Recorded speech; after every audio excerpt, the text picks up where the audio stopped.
কিন্তু আমরা কি দেখেছি যে কালকে পর্যন্ত যে মেসেজটা ডিএম অফিস থেকে ছিল, সেই ডিএম অফিস থেকে বলা হয়েছিল যে যদি কারো অ্যাকাউন্টে এই ভোটের ডিউটি যদি টাকা না ঢোকে তাহলে 15 তারিখে ডিএম অফিসে যোগাযোগ করতে হবে।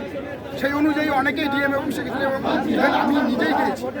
কিন্তু কালকে কি বলা হলো যে আজকে সকাল 8টার মধ্যে যদি টাকা অ্যাকাউন্টে ক্রেডিট না হয় তাহলে যার যেখানে ডিসি আছে সেখান থেকে টাকাটা ক্যাশ দেওয়া হবে।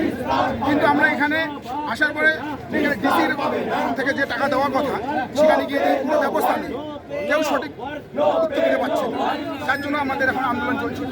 যতক্ষণ আমরা টাকা পাবো না ততক্ষণ আমরা ডিউটি যাবো না। আপনার কোথায় পড়েছে ডিউটি? আমার বোর্ডটা ছিটাই।